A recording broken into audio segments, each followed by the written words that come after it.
You can use them topically with excellent results, especially if you have a local inflammation or something like that.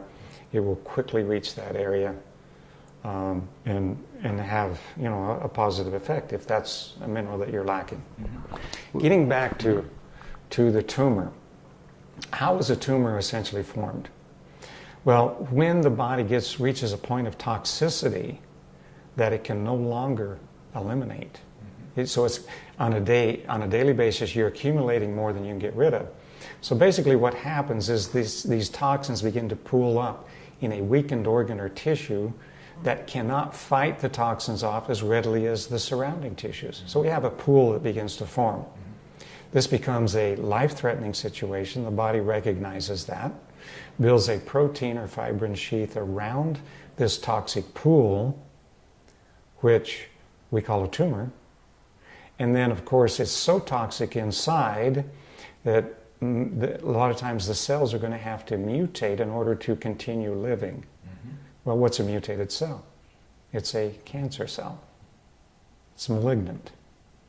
Okay, before it becomes malignant, it's benign, right? Mm-hmm. But if it's there long enough, typically it's going to turn malignant. And then the tumor builds its own circulatory system. As blood enters in, it filters those toxins out. The cancer cells, actually, that becomes the food for the cancer cells. And because there is so much food, they grow prolifically. And typically the tumor is going to expand, expand, expand. Mm-hmm. Well, so what do we do? If we remove the food source from the cancer goes on a diet. It simply shrinks. It's assimilated back into the body. It just goes away. Mm-hmm. So really what we need to be looking at is what is the cause of the problem? Because if we don't understand what caused the problem, we're probably going to do something like irradiate, chemotherapy, or surgery, mm-hmm. To attack the symptom, not attack the problem. Well, sure. Even by giving the judgmental terms benign and malignancy, it tends to infer good and evil. Mm-hmm. And when a tumor has become quote-unquote malignant, now I realize it's just a word, but there's an idea, there's a concept behind that word, and the sense is that it has now become evil. Mm-hmm. Therefore, being the attack mode or the elimination or the battle mm-hmm. is on, and it's all justified.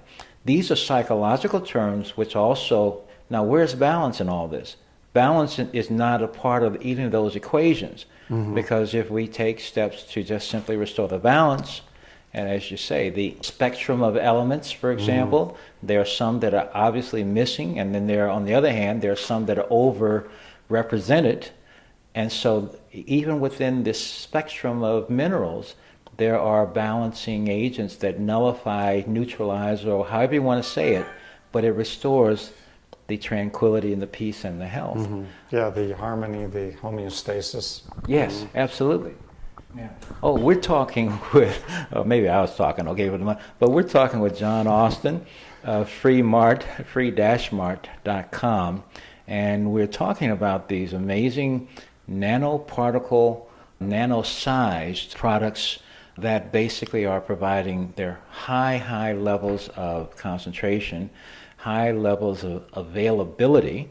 As such, they're in a form, an isotropic or topic or whatever form that the body can actually use. Mm-hmm.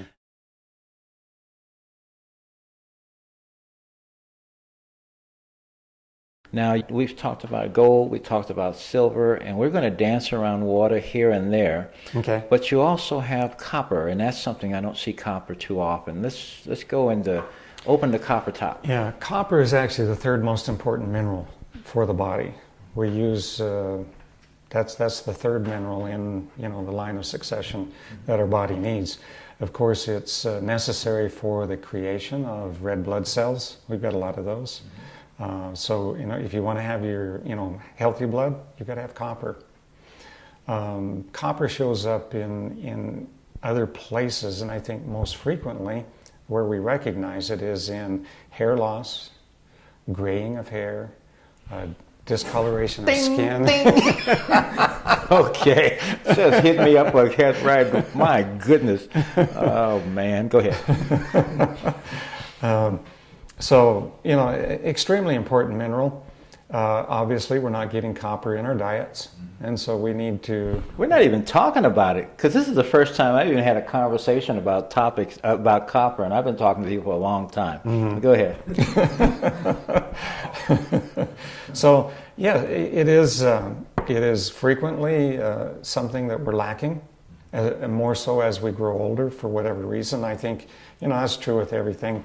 A lot of that can be gut problem.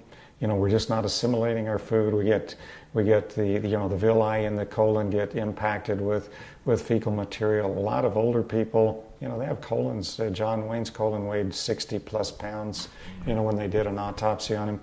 So, these are things that if we just understand, what is happening, there are ways, there are modalities that we can take care of these things and prevent these things from happening. But certainly when you have something that's so readily assimilable under the tongue that can get directly into the bloodstream without going through the digestive process, how easy is that? Then we know that we can get these things, and certainly copper is something that we should have, maybe not daily, but frequently, 2 or 3 times a week. Certainly, in the beginning, if you have symptoms, graying of hair, that type of thing, probably you can use it daily for considerable length of time, but it's not something you would necessarily need every day once you get adequate amounts. I think the other thing that was helpful for people to realize is that once these balance states are restored, that they can actually anticipate, as you're talking about, for example, the graying phenomenon. Graying is a result, yes, of some form of imbalance. The other way, another way of describing that is stress. Stress is that showing up in that way is a sign of is a result of the stress that is caused by the imbalance itself. Yeah. Okay, so as you begin to restore the mineral foundation, and there's enough there, there's also this communication that occurs that is changed by the presence or the absence of the proper mineral matrix. And so again, when that's corrected, the stress goes away, but it's also a correct transmitting of information, and it turns out that where your hair starts to show up, when it grows out now, it's no longer giving those other signals, and you're getting correct printing, so to speak, in this case of hair. Okay? So normalized, I guess I'll say. Okay, so I kind of liken it to the light switches in your home. If you turn on the bathroom light, it's not going to turn on the kitchen light. And so, yeah, the light switch to your hair coloration has been turned off for a while. So if we can turn that switch back on, good chance your hair color is going to return to normal. Gosh, I said a lot of words, and you said, boom, just like that. And it makes sense. All right. Well, that's why you're the man, okay? Go ahead.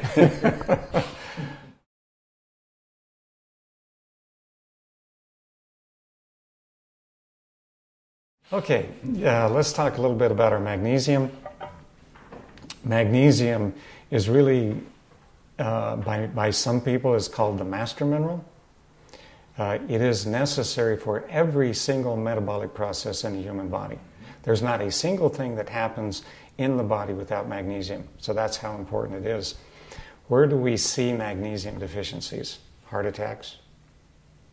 Stroke. Muscle cramping, twitching. Those osteoporosis, maybe? Osteoporosis, sure. Big time, yeah, big time. Arthritis? Anything that does with bone weakness, muscle weakness, of any kind, magnesium. And typically people, they're looking to calcium. They're saying, I'm weak because I don't have the calcium. Not true. Most people actually are getting sufficient calcium in their diets, but they're just not getting the magnesium. And magnesium and calcium work together. Calcium is the mineral that contracts the muscle. Magnesium is the mineral that relaxes the muscle and allows, that allows the muscle to relax. If you're not sleeping well, if you're not relaxing, probably lacking magnesium. If you're getting muscle cramps at night, you're lacking magnesium. And the interesting constipation, yeah, that's another thing. If that's one of the indications of lack of magnesium, definitely is constipation. If you have a muscle cramp, for example, you take some of our magnesium, apply it topically, and just rub it into the muscle. Oftentimes in seconds, literally in seconds, that muscle will release, and you can go back to sleep. That's again due to the very high level of availability and assimilation potential. Very high assimilation potential. Okay. Right. Yeah, this particular magnesium is the most assimilable that we know about, and it is a magnesium that will cross the blood-brain barrier, which a lot of them won't. And so magnesium is extremely important for the brain, next to gold, gold and magnesium. Again, if you have any kind of brain issues, you're probably lacking both gold and magnesium. And so I would definitely add magnesium to, anything that's doing with, function of the brain, your attitudes, your moods, anything like that. It's so interesting because the common denominator I hear saying over and over again is, I just feel happy. I feel I can conquer the world. I can deal with the problems of life now, where before I was just overwhelmed. Yeah. Wow. Maybe you should have that, just rub it into your forehead there. Yeah, actually, it might actually work, huh? You can, absolutely. Yeah. Okay. So magnesium, really, I read a report where it said that 5 million deaths could have been avoided with the right kind of magnesium. Again, most of the magnesium supplements you take, and I used to own a health food store and all this stuff, they are not assimilable. They're not usable by the body. They actually just create a problem. They create another overload on our cleansing system, to get rid of those things that are not usable by the body. But our magnesium is like, it's instantaneous. When you take it, it's like relief.